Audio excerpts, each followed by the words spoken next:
let's make sure to like us on Facebook, follow us on Twitter, and subscribe to our YouTube channel. And make sure to stay connected with us. And we would love to hear from you. So make sure you leave some comments about what you're hearing, what you're reading, what you do. We ain't got no Twitter. I said Twitter? Mm-hmm. I was about to ask what the Twitter page is. Oh, see? Okay. Because I'm about to follow the Twitter page. You can do that again.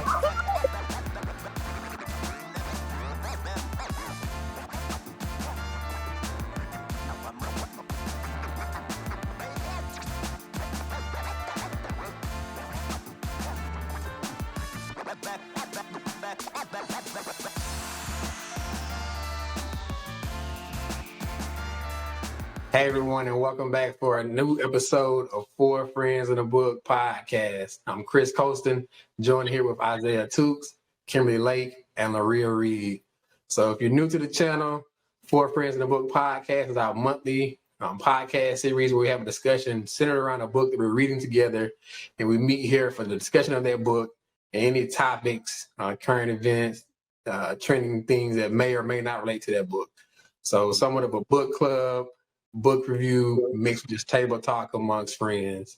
Mm-hmm. So first and foremost, if you guys aren't already, please like, share, subscribe, tell a friend, coworker, family member, whatever, about our podcast. We'd love to hear from you guys. Also, if you have book recommendations for us, hit us up in the comments, let us know. And also for those on the podcasting services, please leave us a review. We would love to get that feedback from you guys. Mm-hmm. So again, Four Friends in the Book podcast, we read books over here. So the book for this month is it's a good one. It's actually, it's kind of celebratory. We're reading Black Cake by Charmaine Wilkerson. Very fitting book for this month because we actually got a little celebration ourselves. We have a Black Cake, and we also celebrating our 1 year podiversary. Okay. So, a good book to pair with us hitting this milestone in podcasting. Mm-hmm. So yeah, let's get into it. So Black Cake by Charmaine Wilkerson. Interesting book, good read. It's essentially the story of two kind of estranged siblings. So you have Byron and Benny or Benedetta kind of dealing with the death of their mother. And so they're having to come back and hear, I guess, kind of the estate planning, the will of their mother. And it really just takes you on this whole journey of her hidden past, from her growing up in the Caribbean to being in London, ended up in California, and also culminating with this kind of symbolic black cake that is that's kind of the center of this book and kind of one of the book pieces. So let's get into it. Let's unpack it, this story, and kind of get into the discussion. So first and foremost, what do you guys think about this book? Overall impressions. And we gonna start with Miss Laria Reed on this one. I want to hear from you on this. Okay. Well, with Black Cake, the first thing I went and looked up what Black Cake is because I had never heard of it. I didn't realize it was a real cake. Never heard of Black Cake. And I'm a foodie, so I'm like, what? How did I not know this? So now I've got to do it during the Christmas holiday so I can, I can make it myself. I would have looked up 1,000 recipes. But anyway, the overall gist of the book was very, how should I say, nostalgic. It's like, it's a whole bunch of history of a person, which I like. I did not like all of the names. It was so many names. I was trying to look up who was who. And then, is it Eleanor? Whichever one. She had like a lot. It was just a lot of names. And that was the only thing I really didn't like about it. It just, she went into a lot of detail. But anyway, the overall gist of the book, it was cool. It was a little slow. It was neat hearing her life. And I think that losing a parent, I sympathize with them losing a parent. I've never lost a mom, pray I never do. But to understand what that would feel like, to get a lot of questions answered, I thought that was cool. And to even think about it, a reading of the will, and then we're going to have a recording of the person. I always thought that was really neat. So it was kind of cool. You know, I don't think it was good. It wasn't good, but it wasn't bad either. So I'm kind of like, it was in the fair department for me. It was okay, but it was cool. It was cool. Okay. We got a fair. So not good, not bad, fair and neutral, I guess. Isaiah, what are your thoughts, brother, about this book, Black Cake by Charmaine Wilkerson? Well, my overall thoughts on, unlike Laria, fair is good in this point. Like, I would say it was bad, but it wasn't fair. You know, it was well executed. I can give her that. Like, Charmaine, she wrote the book. She wrote a really good book. The story was engaging. The character was fascinating. I feel that, the book was really written very intelligent. But I also came away from this book feeling a bit overwhelmed. I had a lot of problems distinguishing between too many characters. There were so many threads to follow, so many brief chapters. And I felt that like I didn't have a lot of time to fully grasp the threads, and the story just jumped all over the place from one character to another one. And I felt that the momentum had actually started switching back and forth. 1 minute it was good, and 1 minute it just lagged on. And I was on this roller coaster, and I really didn't even know how to get off. The author really does tell a good story, about, like, I like that she told the story, like the social issues that we face today about sexuality, race, dysfunctional family, violence, and a lot of other relevant subjects. But the characters in these stories are flawed, in which that makes them real. It was just too many to follow along with. And I was actually just jumping all over the place instead of being in like one time frame. But if you're willing to, deal with these jumps, and I think this would be a story for you that can be rewarding. Okay, good. And again, 4 friends in the book, we're reviewing these books, giving our opinion, our personal kind of take on the book. So it's good to kind of hear you guys' inputs and thoughts about that. So, Ms. Lake, what were your overall impressions, thoughts about this book? I actually really enjoyed the book. I thought it was really written well. I think the characters are really like fleshed out. So they're very, you had depth to them. So you just knew a lot about the characters. And I enjoyed the book because my dad is from Jamaica. So I kind of relate to the stories, or even some of the sayings in the book. Like my dad says, like, right you are, like he says that. So I would hear those things and it reminded me of my family. And I actually have had black cake. I don't like it, but other people might like it. So but other than that, I just thought the book was good. I liked the pacing of it. I liked the ending too. So I thought overall it was an enjoyable read for me. Okay, Good. And so again, for those that don't know, so this is and I guess in the fiction category for this month. So kind of that fiction, mystery, suspense book, which is not always my favorite genre of books. Like, if you guys been rocking with us, me, I'm all about the history, African American history, a lot of that stuff. But I also enjoyed the book. I listened on Audible.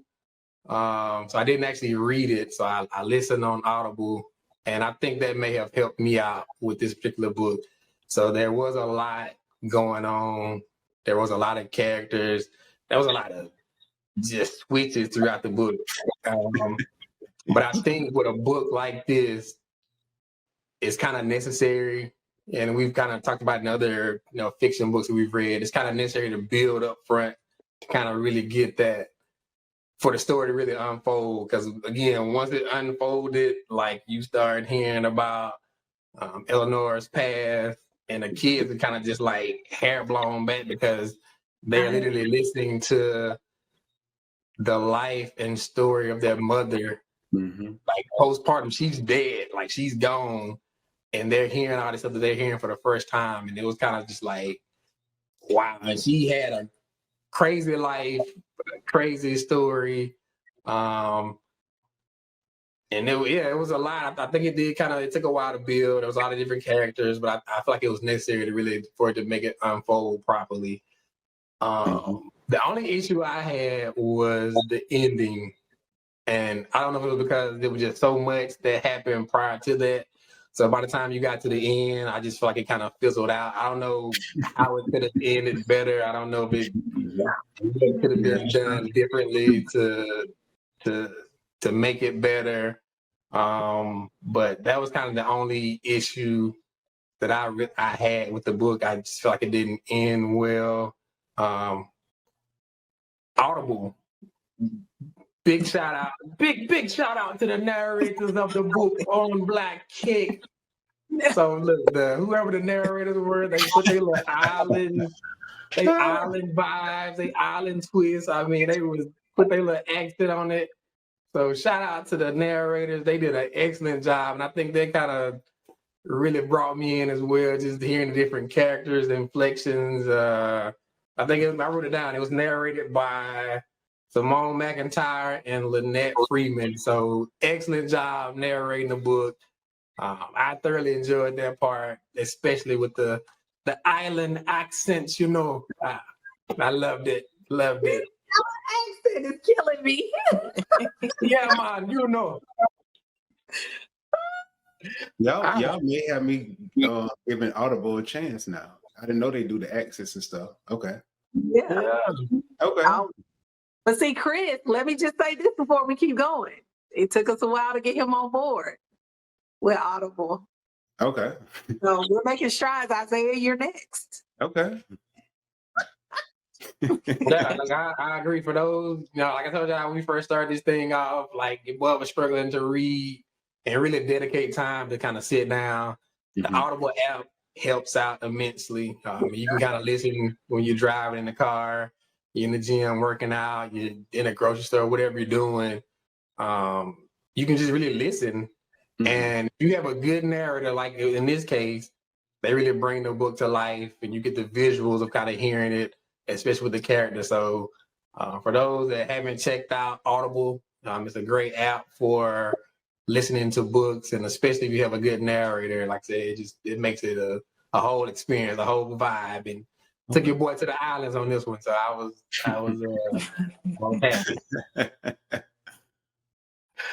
All right, so we kind of talked about it a little bit. So Eleanor Bennett is the mother that has passed away, and she has 2 children that we know about up front, and that's the more information that comes after the fact. I don't want to give too much away if you haven't already read the book, but essentially she leaves a recording for her children, revealing all of her secrets, all of her past, her growing up, in the Caribbean, her, moving to London, how she ended up in California.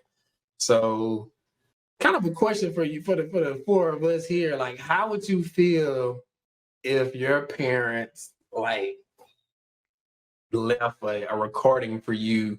Like, what do you think your reaction, how would you feel, just kind of even being in their position? So in Byron's and Benny's position, where they're hearing all this stuff about her mom in this case, and some of her dad as well. They're both have passed away. Just hearing all this information for the first time, like, what were your thoughts about that whole, process, and how to even react if that was the case for you? We're gonna come to my boy Isaiah on this one. We're gonna start him off with him. Okay. Well, as you said, Chris, like when their mom Eleanor actually left that recording for them, being as a child, I would have felt like, why my mama doing this? Like, you could have told me what you had to tell me why you was here, here on living on Earth. And basically, when I first would have heard the recording, I would have thought that, it was like a non-traditional will or like a breakdown of assets, but that was not even the case. Like, the mom was basically holding secrets and finally chose to share them now. For me, I would have been hurt knowing that years went by and my mom and I couldn't even get that one-on-one conversation of her confessions. And I feel that as a child, I would have unintentionally carried the emotional burden that, that my mom actually had. And I would have had a lot of follow-up questions. Like, you just can't tell me that and not expect for me to go on. Like, no, I got a lot of questions and I need some answers. And I would have just been all over the place. And I would have felt like, that's me carrying that load, because me trying to get any kind of answer was all out the window, because at the time my mom has passed, and I felt like Eleanor, could have shared those things with her children. They could have built more relationships with their long lost sibling that they had. And I just think that was all going out the window. I think it was wrong. Me, I would have been hurt more so mad. I would have been more hurt that I couldn't get that one-on-one conversation. Yeah. No, that's good. And you kind of so Charmaine does a good job, I feel, even with the characters in the book. So, you have Benny and Byron, and you kind of see some of that within them as they are literally thinking that they're going to hear kind of the will and testaments of their mother and get just kind of blindsided with all this information. So they're kind of going through the roller coaster of emotions and that process of trying to understand and come to terms with it as well. So yeah, I can relate to that, and I think the characters also, you kind of saw some of that unfold with them as well. So Kim, what would you feel, or how would you feel if you were in this situation, hearing a lot about your parents for the first time in a recording format? I thought about this, and I would say the younger me would be really upset, especially like how the character in the Benny in the book, like her parents didn't accept her, like all these different things. I felt like it was hypocritical, because I'm like, y'all got all these secrets and all going on in your life. But the older me now, 38, I guess now I see the humanity of my parents, and that they are human, and humans have stuff they don't want to tell people. They have secrets. They had, hurts, traumas, all that. So I think now I could understand why my parents wouldn't tell me certain things. And I actually would be glad it was like, at least they told me something, or the truth it came out eventually. But I don't think I would be too upset. I would be shocked. But I think I would understand, especially how Eleanor told her whole story. You can see like, okay, I see why she hid a lot of things. So I think now I would be shocked, but I would understand, because I realize my parents are just people, and people do things like this all the time. Yeah, that's good. That's good. So yeah, you're sitting with my boy Mr. Mitch, which he got a little backstory with him. So he's the family lawyer, and he's the one that's playing this recording for the two siblings, so Byron and Benny. I don't know how I would feel about this being in this situation. I can definitely understand Isaiah's point, to not have access to the information, while your parents are alive, and to really think about how things could have unfolded or been different if that was a discussion while they were still here on the earth. I think, just you have that longing and desire, even if there's follow-on questions, you have the ability to interact and ask those things. And I kind of agree with Kim's point as well. I think, if nothing else, to even leave the recording makes it good, because they could have ultimately just, passed away, and the kids that have never known anything about, their past, their mother and their father's past, and how they even have come to be, who they are. So I think that probably gave them a greater appreciation of what their parents have gone through, and what those, hardships have afforded them as children. So I kind of see both sides of it. I think it is a lot to kind of, unpack, especially with as much that was kind of thrown out in this book. So I don't want to give it away too much, because if you guys haven't read it, it's a lot. Like it's a roller coaster, like Isaiah mentioned. It's one of those hair blown back moments, and so yeah, to get all that, after your mom is gone in this recording format can be a bit much, and you don't have all the answers. You can't interact. You can't ask those questions. But I do think it would be at least that you have this keepsake now. You have this kind of last testament, this last kind of artifact that you can have of your mom, and even potentially share with your kids, in the future or something like this. So I can see the positive aspect on that side. So I'm kind of in between on that one. It's kind of a hard place to be in, but I can see the pros and cons on both sides. Maria, what are your thoughts on this topic? So just really getting a life story, a lot of facts and hidden information just kind of unfolded, after the fact. What would be your thoughts about it? I guess in the book, and also if you were in this situation? Well, when I first read it, I thought like, oh, that's cool to do because I've seen a lot of people do videos and, to their children, if their children are younger, to let them know how much they love them and what to do when they get married and how to look for a good guy, for their daughters and stuff. But with this, it felt more like a last ditch effort to make things right. And I feel like a lot of our elders are not used to sitting down having conversations with us like, look, Correct. Mama did this, did da, da, da, da, da. And it was a big chance that they would have found out from somebody else. Certain things happen, like your mom had another name. She didn't go by that. We don't know her as that name. They could have gone back to the island looking like, hey, do you know this lady? They're like, oh yeah, that's was it Covey? Look, I'm getting all her names. But it could have been so many things, and I think it was just her way of getting it off her chest before she died. Like, I want to make sure that things are right. And yes, it's hypocritical. Yes, but some people have their reasons. They just can't do it. She did the best that she could with the way that she was raised. And most Islanders that I know, they don't express feelings like that. Excuse me, Kim. Yeah. But they gotta sit there like, let's sit down and have a conversation so I can let you know how things were when I was growing. Like, they'll tell you things, but I think that's just a African American, Island American, Black people thing. We just don't do that. So when I heard about it, I just felt that way. And I think that that's what it was, and nothing more, nothing less. It was just her way of getting some things off her chest so that her children had some answers. Now, was it wrong to just dump it all on them at once? Because that was a lot. I'm like, y'all killing people with champagne and cakes and stuff like that. I'm like, well, y'all didn't kill the man so you can get out the marriage. Look, spoiler, but it was just, it was a lot of shocking stuff. Like, I would have been like, what kind of mother did I have? So, but it was very interesting. And I think that, that's just my take.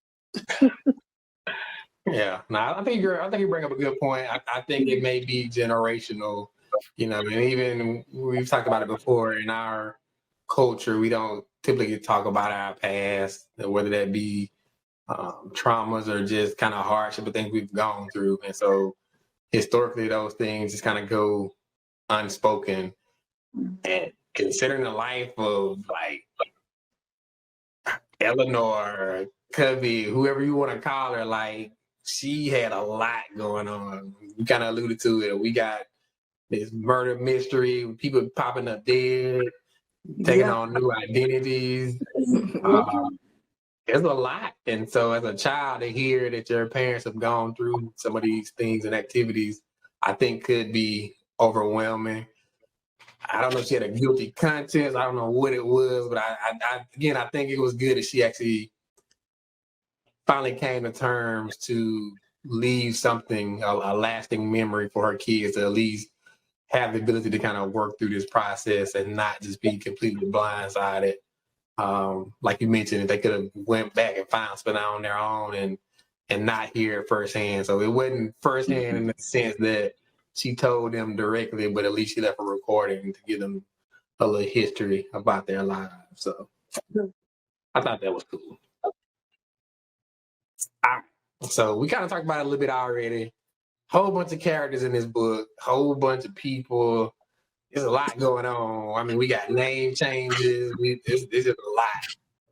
Isaiah kind of mentioned it earlier, like it's a roller coaster. And so you also have these roller coaster of characters and people in the book as well. So my next question is, if you guys had to become friends with a character within this book, within this roller coaster journey that Charmaine Wilkerson takes us on, like who would that character from this book be and why? And so we gonna come to Miss Lake on this one. Let her kick this one off. Who would that character be for you and why? Well, this wasn't hard for me because I picked Benny because she is an artist. You know, she's creative, free spirit. So I just felt like, yes. So I was like, she followed her heart, you know, did what she wanted to do. And I connect with that. So I think we would have a great time hanging out, making films, going to museums, all that kind of stuff. So I would pick Benny because I feel like we just have kindred spirits in that way. Okay. So I kind of thought about this question too. I think my boy Byron, like I feel like me and him probably could really hang out. Now I don't know about the surfing thing. I ain't really, you know, he was a California boy. So he was out there surfing. You know, you don't see a lot of black surfers, and not to say that we can't do it, but you know, I don't really play with the ocean like that. You know, we got sharks and all kind of stuff. You know, me and Isaiah had this talk about this ocean, and it's too much out there for me. But I think I really connected with the fact that he was very intelligent. You know, he was a scientist, so very smart, but also kind of a TV personality, so well-spoken, and also just the journey he's gone through as far as his career, trying to, you know, advance his career, but facing hardships, you know, kind of being, you know, like kind of the only black person, you know, within his field, but having the hardships or feeling like he's been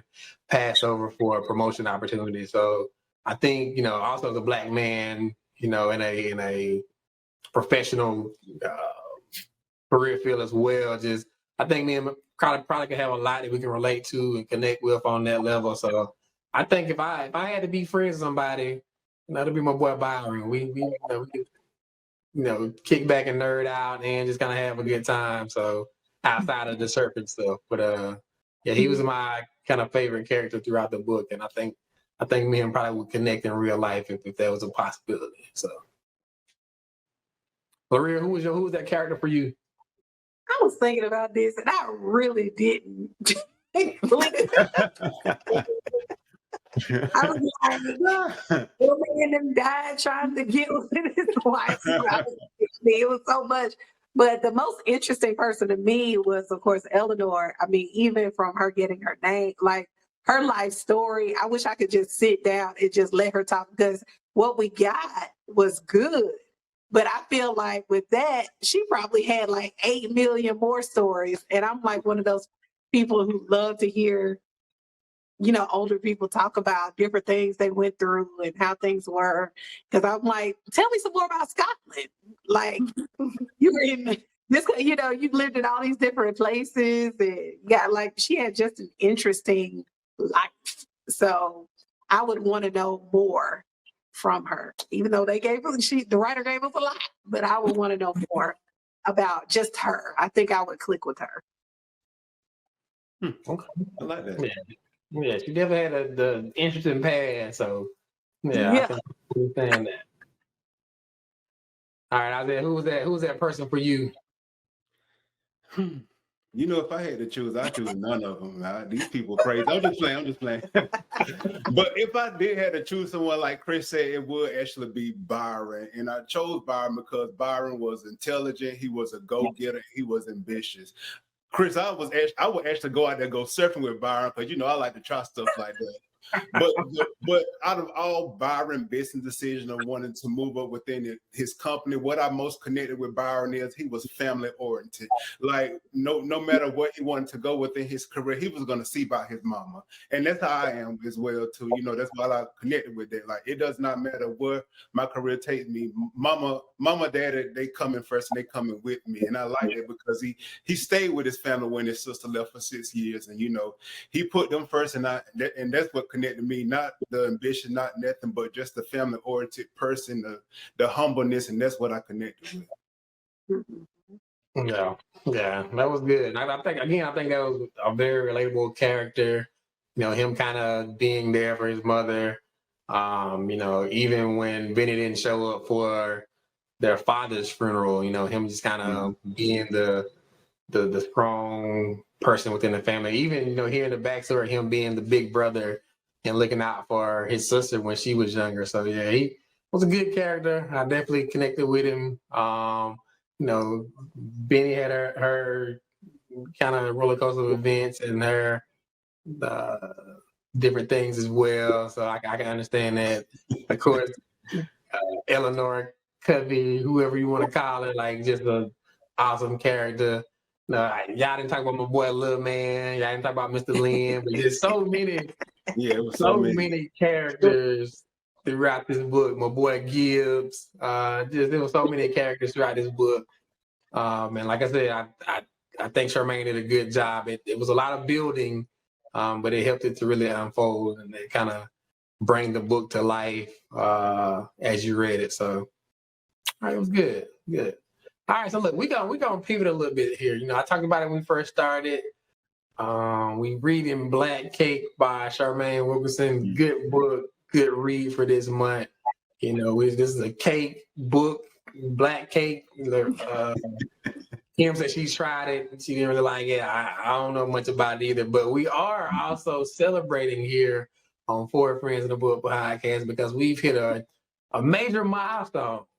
1 year podiversary. So this time last year was our debut episode of Four Friends in a Book. And so we can't, have this, show without talking about this major milestone that we've hit. Like I said, 1 year of podcasting has been cemented in the books. Let's kind of talk about even how we got here. Let's give those viewers and our listeners just kind of a little insight into kind of our journey over this past year as far as how we've gotten here, what we anticipate for the future, and just kind of what we learned throughout this process. So let's unpack this a little bit. So we kind of talked about it in one of our previous episodes. And again, if you guys haven't watched all of our stuff, go back, listen on YouTube, check us out on the podcasting services. We kind of touched on this stuff briefly when we first began, but let's kind of revisit how we started, how this all began, how we connected. And I'm just gonna give everybody a chance to talk. I'm gonna start with my brother Isaiah. Like, just kind of give your perspective as far as this journey for us, how we started, and how we kind of all connected to form Four Friends in a Book podcast. Well, before we even started the journey with the podcast, we was already four friends. Spent time with each other, church together. But this podcast actually, I think was birthed through what we call the pandemic app called the House Party app. And I don't know if it was Laria or Kim who actually introduced the app to us, but we will be on House Party app, for hours, just basically having conversations about books, cultural events, and just discussing an array of topics. And the pandemic, had us all inside, so we had nothing to do but just to read, watch TV, and just catch up on stuff. But I think that's how this podcast actually started. Even when we was on House Party, when I'm going back thinking about it, we're doing the same thing that we're doing now. We just had discussions. We was going in about what we was reading, what was on Netflix, the films that was out. So, and that actually birthed the Four Friends in a Book podcast. Good. Kim, you got anything to add to that? Well, yeah, I'll add to that. So it was Laria because the initial house party, the first one, she threw me like a surprise house party because I made a film called Segregated Sundays. Check it out. It's on YouTube if you haven't. And we had a house party. It was like a big group of us on house party celebrating the film, all of that. They were like, oh, we need to get on here again. But we got it there again and progressively, is that right? Yeah. There we go. And the group got like smaller and smaller and smaller, and then it would just be us four really on house party, just talking and hanging out. Because like Isaiah says, the pandemic, so we weren't doing nothing on Fridays or Saturday, the weekends, so we were just on house party. Mm-hmm. And RIP to house party because it's no longer with us. Yes, it's gone. They Yeah, made man. millions and got out.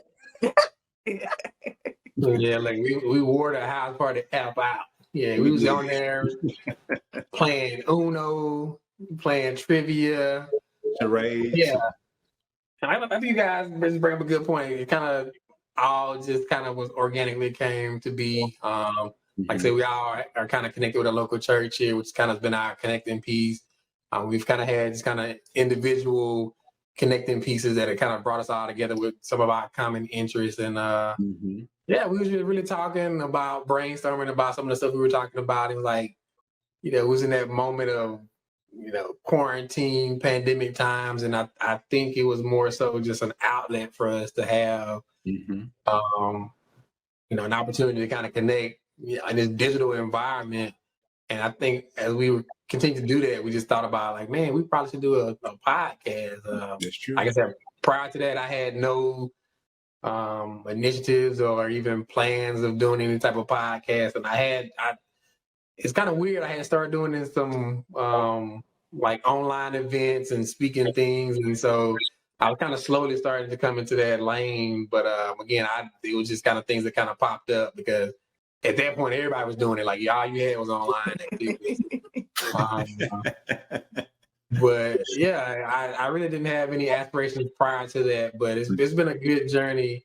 And I think just, again, how we have connected from just, kind of all same age range, similar backgrounds. We all have different perspectives, but I think they gel well together. And I think that was kind of been the catalyst for us having this group and kind of putting our thoughts and ideas out to you viewers and listeners that are been rocking with us. So yeah, it's been a good experience, good journey thus far. I'm excited about what we have in the future. So all right, Lorraine, what you got to add to that? Bring us on home. Look, nothing.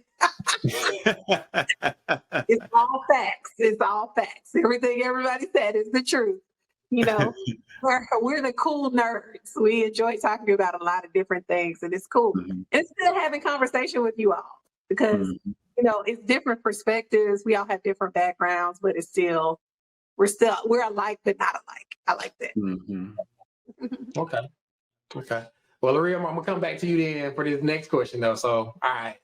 So we've been doing this podcast thing for about a year now. So again, celebrating our 1 year podiversary, 1 year podcasting, 1 year of 4 friends and a book. What have you learned? What have you learned about yourself? What have you learned about us? What experiences, what new insight have you gained over this past year since we've been doing this thing, which we call 4 friends and a book? I have learned that I procrastinate with my reading. I read to the last minute. If you tell me 30 days, I'm like, 30 days? Oh, I get that. So 2 days out, I'm like crash and reading. And then the next month, I'm like, you know what? I'm not doing that again. And then I get on track to do it right. And then the next month, I'm back doing it again. So anyway, I learned that Audible is amazing. I learned that, I appreciate, this is a tribute to the 3 of you guys, that we can stick together and really do this because most people don't go the distance. We've gone the distance every month. Kim has been like, hey, Chris has been like, hey, Isaiah like, hey, we got some more topics, and I've been kind of along on the ride. But y'all have kept everything moving. And I appreciate it because, it's just the consistency of this group. It can be tough to pull 4 people together to do anything for 12 months. And we've done it. So kudos to you guys. I think that's awesome. Good. Isaiah, what about you, brother? For me, what I've gained over this past year was, from being on this podcast, like it's okay to make a mistake. And I remember when I first started the podcast, I used to pick myself apart over stuff, that I have had said. And it basically comes from trying to strive for perfection. And I remember early on, I had a conversation with Kim, and she gave me some great advice. Do not compare your chapter 1 with someone else's chapter 20. And after that conversation, it seems that a light came on. I learned so much from you guys, and I enjoy the different perspectives, like Laria said, that you all bring to the show. I like that we all challenge each other to actually think outside the box and be open to fresh and new ideas. And it's true, as biblical says, that iron truly does sharpen iron. That's so true. Like that boy, he mini rants again. Why? It's in him. It's in him. He's so right. Yeah, that's good, bro. That's real good. Kim, what about you? I learned that we all really have some really great thoughts and minds. Like I think we, look at things, we're similar, but we look at things from different perspective. So I think that's cool that we can have those type of conversations. And kind of like Laria said, the consistency, or as Willie Reed would say, the stickability. I remember I was watching Kevin on Stage one time. He talked about how like somebody was like, how do you make it? And he was like, if you a podcast, he was like, make it 100 episodes. He's like, because most people don't even make it to 10, so a lot of people start things but don't finish it. So I'm just proud that we are continuing on, and I think we're getting better and better. I remember we first started, it would take us a little longer to record. Now we can just throw stuff up, you'd be like, hey, we're gonna talk about this, all right, let's go, and we can do that. So I think the growth of us as co-hosts as well is great. So that's right. Yeah. No, I think you guys all really summed it up and kind of give the perspective that has really been kind of the foundation of what we are here. We are for individuals with unique personality, unique ideas, but it has all worked together well. I think we have learned to play off each other's strengths. We kind of all have our roles and responsibilities when we're doing this podcasting thing. And I think we have figured out a way and a formula that makes it work for us. Kind of similar to what Laria mentioned, I've learned that I can't procrastinate. Like I got to make sure I'm on time, on topic.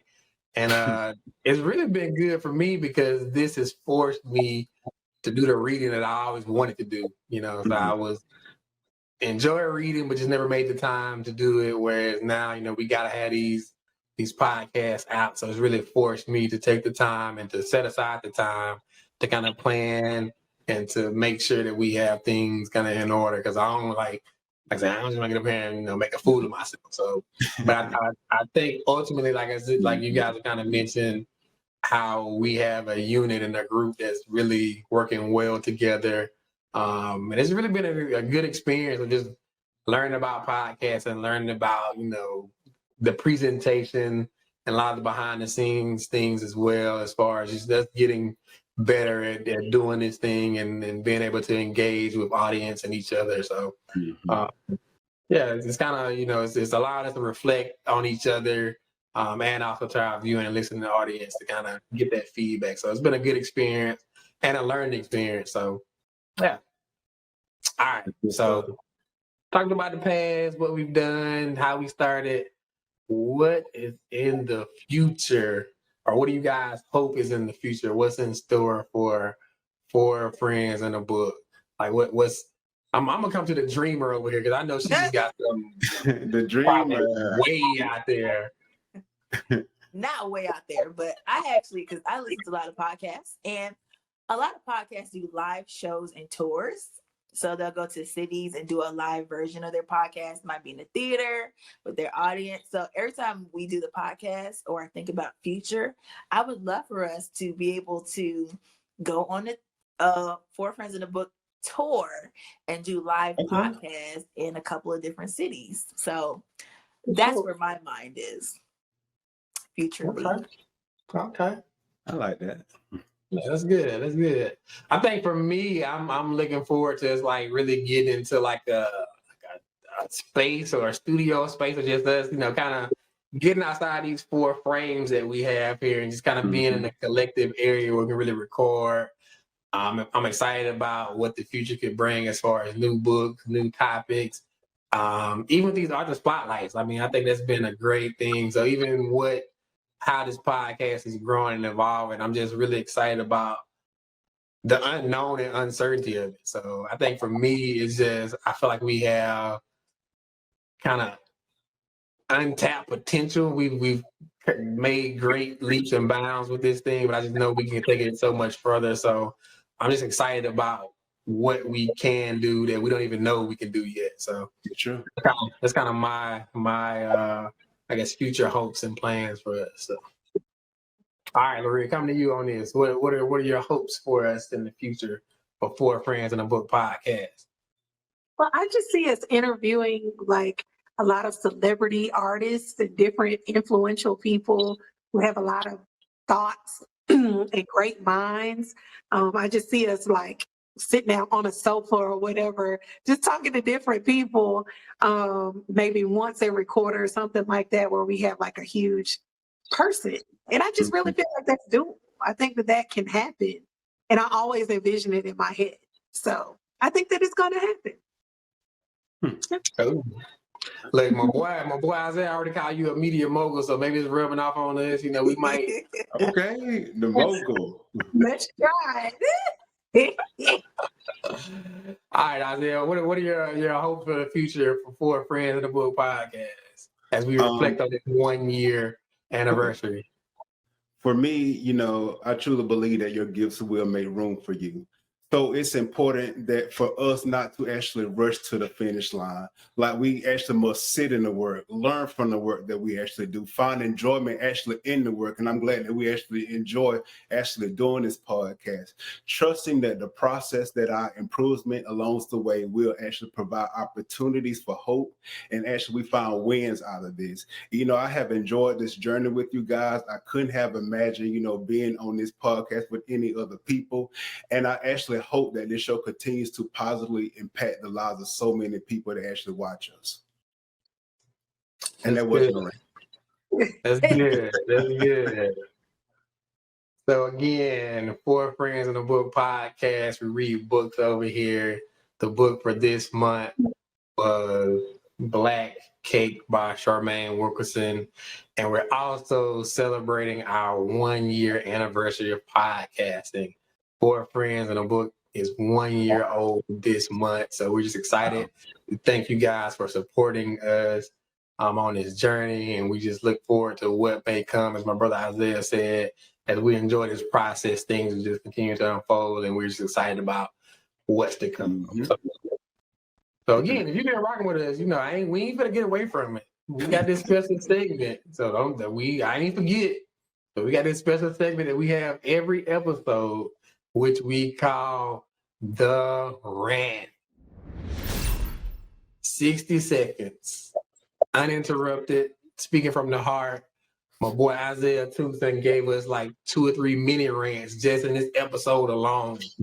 We never know what we're getting. It's always new information for us. We're getting it just raw and live. So my brother, do what you do, Mr. Rant Man himself. 60 seconds starting now. Go. For decades, conservatives rallied their political base around abortion rights without any real expectation that it will be outlawed. Well, we come to find out that that's changed. The constitutional right that women have had in this country as it pertains to abortions are gone if this draft becomes on the opinion. Recently, a draft opinion was leaked from the Supreme Court. We don't care that it was leaked. We only care about what was leaked. For the past 50 years, the GOP has worked to overturn Roe v. Wade that protected women's privacy to safe abortions.